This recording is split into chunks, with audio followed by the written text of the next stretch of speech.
Terry Bradshaw and Franco Harris, the most dominant quarterback-running back duo of the 1970s. 4 Super Bowl championships, one unstoppable offense. While everyone talks about the Steel Curtain defense, these two men carried the Pittsburgh Steelers dynasty. Bradshaw, the fearless gunslinger who threw rockets into triple coverage. Harris, the sledgehammer who ran through defenders, not around them. Together, they terrorized the NFL for nearly a decade. This is how they built the greatest dynasty in football history. The backfield legends that carried a NFL Dynasty. 1970. Pittsburgh was a blue-collar town with a blue-collar team that hadn't won squat in nearly 4 decades. The Steelers were the NFL's laughingstock, a franchise so bad they finished 1-13 in 1969 and had to win a coin flip against the Chicago Bears to earn the first overall draft pick. But Chuck Noll had a vision. He saw potential in a rocket-armed quarterback from Louisiana Tech named Terry Bradshaw. Problem was, Bradshaw threw the ball so hard, receivers were afraid to catch it. Steelers select Terry Bradshaw, quarterback, Louisiana Tech. His rookie year was brutal. 6 touchdowns, 24 interceptions, setting an NFL record for picks in a season. Pittsburgh fans wanted his head on a spike. They booed him so mercilessly, he'd later admit he considered quitting football altogether. 2 years later, the Steelers used their first-round pick on a bruising fullback from Penn State, Franco Harris, 6'2", 230 pounds of pure punishment. Together, these two would transform the Steelers from basement dwellers into the most feared team in football. But first, they had to learn how to play together. By December of 1972, something magical was happening in Pittsburgh. Bradshaw was finally clicking with his receivers. Harris was steamrolling defenses for over 1,000 yards. The Steelers made the playoffs for the first time since 1947. But standing in their way were the Oakland Raiders, the meanest, nastiest team in football, led by a defense that treated quarterbacks like crash test dummies. Fourth quarter, Steelers down 7-6, 4th and 10 from their own 40-yard line. 22 seconds left. Season on the line. What happened next would become the most famous play in NFL history, but it almost never happened.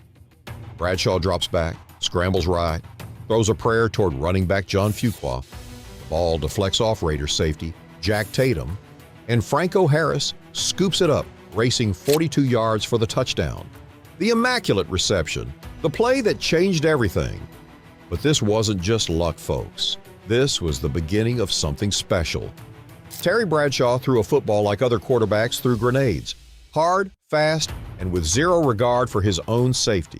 See, in the 1970s, there were 2 types of quarterbacks: the careful ones who checked down and survived, and Terry Bradshaw, who'd rather get his bell rung than throw a 5-yard out route. When Lynn Swann joined the team in 1974, something clicked.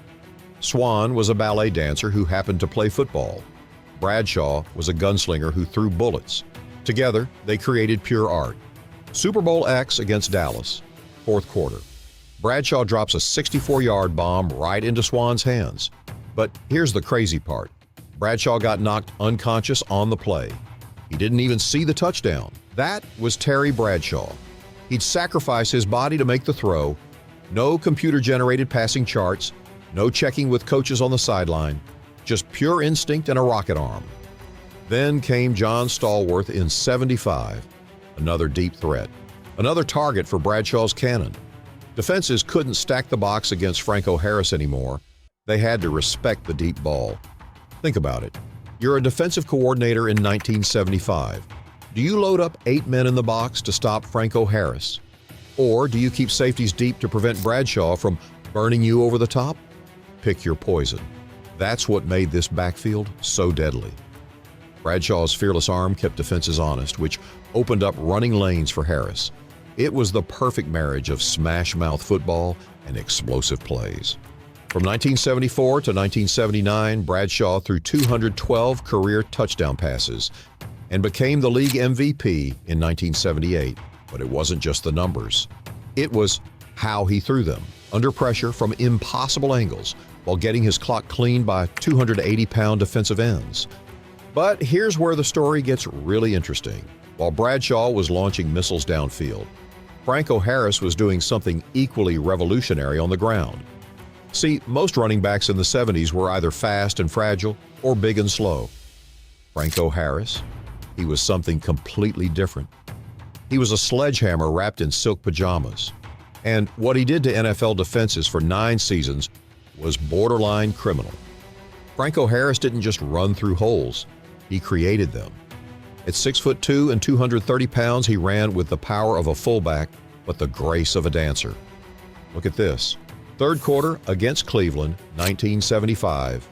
Harris takes a handoff up the middle, breaks 4 tackles, drags 2 more defenders for 8 yards. That's not running, that's assault and battery. Linebackers dreaded tackling Franco Harris.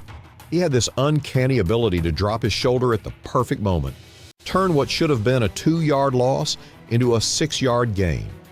And here's what separated Harris from every other back in the league. He got stronger as games went on.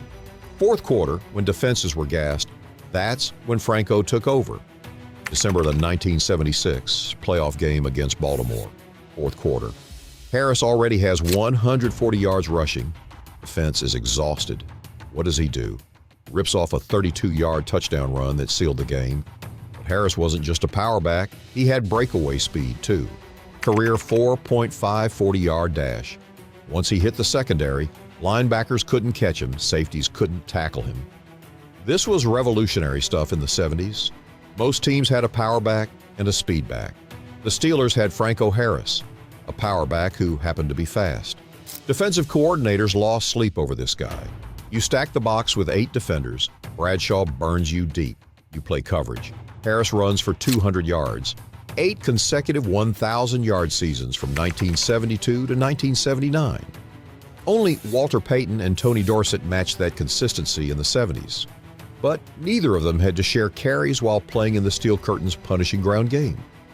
And Harris did it all in the frozen tundra of Three Rivers Stadium.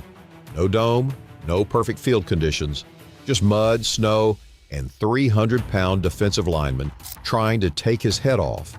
January 1975. Super Bowl IX. The Pittsburgh Steelers finally make it to the big dance. But standing in their way, the Minnesota Vikings and their Purple People Eaters defense. This Vikings defense had allowed just 195 points all season. They'd shut down every running back they'd faced, but they'd never faced anything like Franco Harris. Harris rushes for 158 yards. Bradshaw throws 2 touchdown passes. The Steelers win their first Super Bowl 16-6, but this was just the beginning. 4 Super Bowls in 6 years. And at the heart of every single championship run was the same deadly combination: Bradshaw's fearless arm and Harris's punishing ground game. Let's talk about what these 2 men accomplished together. 4 Super Bowl championships. But it wasn't just that they won, it was how they won. Super Bowl IX, 1975. Harris carries the load with 158 rushing yards. Bradshaw plays mistake-free football, ground control and air support working in perfect harmony. Super Bowl X, 1976. Now Bradshaw's ready to take chances. That 64-yard bomb to Lynn Swann, that doesn't happen without Harris keeping the Cowboys honest with his running. Super Bowl XIII, 1979. This is peak Steelers football. Bradshaw throws for 318 yards and 4 touchdowns. Harris adds 68 rushing yards. The Cowboys can't stop either one, but here's the play that defines their partnership. Third quarter, Steelers up 21-17, 3rd and 6 from their own 44. What do they call? Play action. Harris sells the fake so well, the entire Cowboys defense bites. Bradshaw finds John Stallworth for 75 yards and a touchdown. Game over. Super Bowl XIV, 1980. The Last Dance. Bradshaw throws for 309 yards and 2 touchdowns. Harris rushes for 46 yards in limited action due to injury, but even hurt, his presence opened up the passing game. The numbers tell the story. In 4 Super Bowls, Bradshaw threw 932 yards and 9 touchdowns. Harris rushed for 354 yards and 4 touchdowns. But statistics don't capture the fear they instilled in opponents. Dallas Cowboys coach Tom Landry said it best: "You can't game plan for both of them. If you stop one, the other will kill you. If you try to stop both, they'll both kill you." This is what dynasties are built on, folks. Not just talent, but the perfect blend of complementary skills. Bradshaw made Harris better. Harris made Bradshaw better. Together, they were unstoppable. When people talk about the greatest quarterback running back duos in NFL history, they mention Montana and Craig, Brady and whoever was healthy that week, but none of them faced what Bradshaw and Harris faced. The 1970s NFL was warfare. No salary cap, no free agency. Teams kept their best players for entire careers. Every game was a battle. Every hit was intended to end careers. Bradshaw and Harris thrived in that environment because they were built for it. Bradshaw never met a hit he wouldn't take to complete a pass. Harris never met a defender he wouldn't run through.